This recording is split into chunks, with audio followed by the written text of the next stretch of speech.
So, we went racing the B7 on the weekend, down at DMS. Loads of fun, great day out. But really, this is the B7 video. I'll do another one on the DMS and pop along event later on in the week. How did the B7 go? Not entirely according to plan. Now, let's face it, me crashing a car and it breaking isn't a huge surprise. I've gone through many wishbones on my PR racing. The bit that was a bit of a surprise to me is the part that broke. Because with the PR racing, I have never broken one of the CED, well actually A, B, C or D blocks. But in this instance, that's what gave way. So we'll take it apart and have a bit of a look. How was it running before I broke it? Very well. It was obviously no setup, it was just box stock. Did 3 rounds of practice, 2 rounds of 3-minute practice, 1 5-minute qualifier, and about 3 laps of the second qualifier. I don't believe it took a particularly hard hit. They've got some very beveled track markers down there along the edge of the straight, and to my recollection, I just clipped it. The buggy didn't slow down. It's not like it came to a dead stop or anything. It just started waggling about. So, yeah, not entirely sure how I feel about this. Did a bit of talking on Facebook pages, you know, that brilliant source of information, and seemed a bit of a 50-50 split with some people saying, oh, Associateds break their C books quite often. Great. Most expensive bit in the back end. You know, they can be broken by a wheel clipping. And other people saying, well, you just hit it hard. I said, I don't think it was a particularly big hit. I've had, you know, plenty of practice with big hits. I've managed to tear both actually left-hand side wishbones off the PR racing in one crash before now. Like I said, I crash. But like I said, I've never broken one of the aluminium blocks. So, a few mixed feelings here. Always got to break something, but the most expensive bit was a bit of a anyway. Some of the guys have been doing some thinking, and they want me to do some measuring of stuff. Adam, if you remember Adam from the group photo that we got a few videos back, he thinks it might be that the pins are too short and therefore not engaging in the pill enough and getting ripped through the side too easily. I think that the little gap that's in the block, you'll see in a bit, is there to allow the pin to escape, making the pill the weakest part in the system, which I think would be an awesome idea, because then the weakest part would also be the cheapest part. I just think some of the alloy around the slot is too thin and it tears at the same time. Anyway, it'll become more apparent when I get it apart and you can see what's happened to it. But as a quick roundup, it ran really well for a very short space of time. Anyway, let's take it apart and get some measurements that Adam was after and see where we go from there.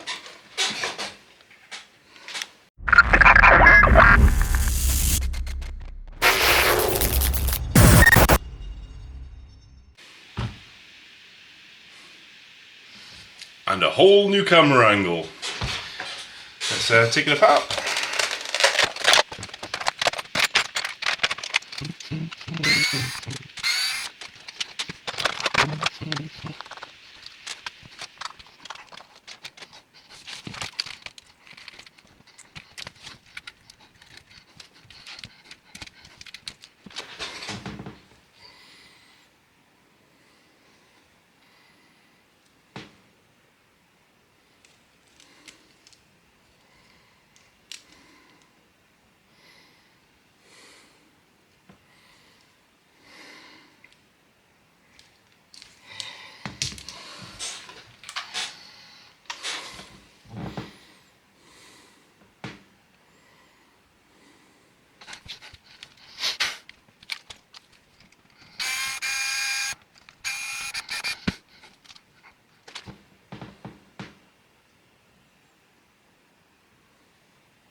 So the first thing Adam wanted to know was if there was any forward and rear slop in the pin. So let's bolt this up and see if we can find out.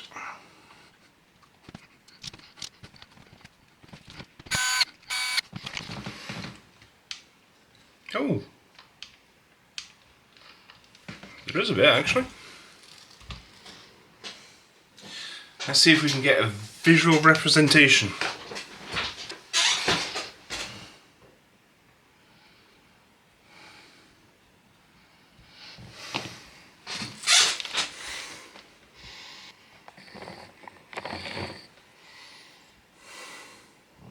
Oh, that works.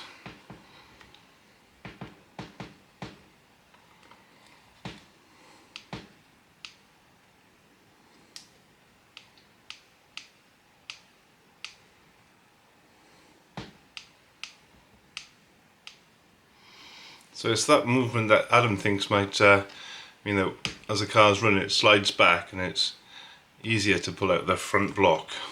Well, let's take it apart a bit more and see where we get to. But there's a little bit of movement there, isn't it?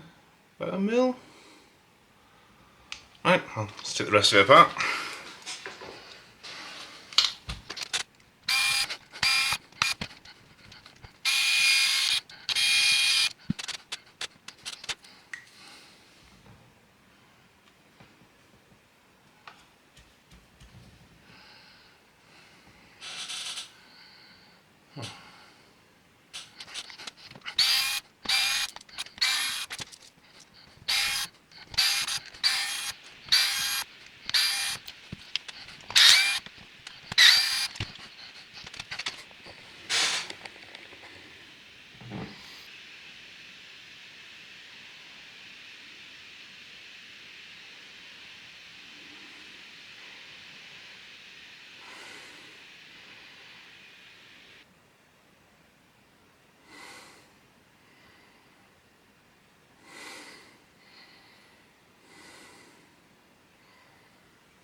So it doesn't look totally destroyed, but it's definitely bent quite a bit of it out.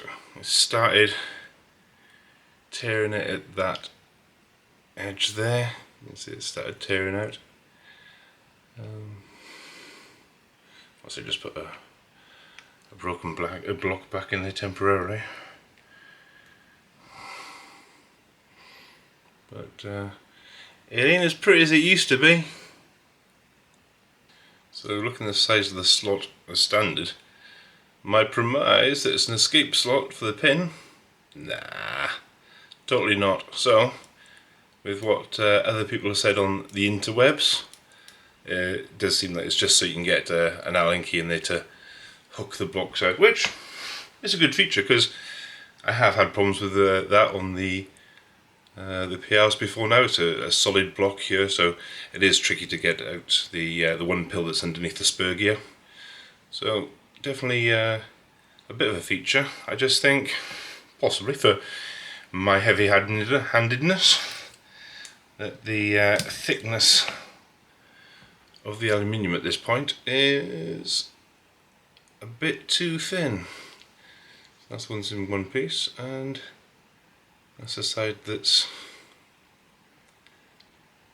kind of bent and torn out a bit. Is this block still usable? I'm not entirely sure. I don't think obviously the pill will have much strength, and there's been a few early reports of the pills getting torn out in blocks that are all in one piece. So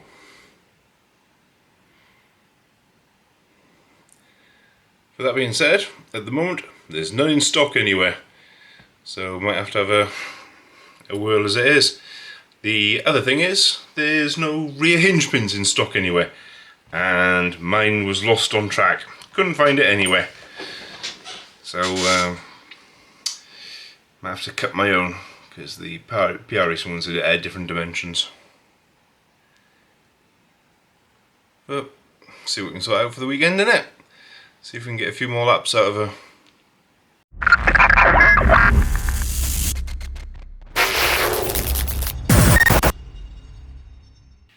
Well, after a bit of talking to the brain trust that's the rest of the misfits, Paul came up with a good idea. We're just going to flip the block round so the weaker slotted section is to the front, and Adam also found out that the rear hinge pins, the same as on the B74, the four-wheel drive buggy. So 49.5mm long and 3.5mm diameter. So managed to order some of them. Still no blocks in stock anywhere, or any B7 pin kits. So we're going to try and bodge it back together, because tomorrow we're racing again at our local club saw. So hopefully this time get a few more laps in, give some feedback on the Corsa Electrics, because people have been asking me about them and it's been very embarrassing. Yeah, well, 6 minutes and I broke the thing. Well, actually it was more like 12 minutes, but so far they're really good. They seem to be delivering good power, nice and smooth. And like I said in previous video, the Bluetooth pairing seems to be really quick. It'd be nice to get a bit more time before actually coming up with a verdict on them. So I'm just going to swap the C-block round, put it back together with some B74 pins, and hopefully be ready for tomorrow.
Okay, so it's all back in one piece, all working and everything.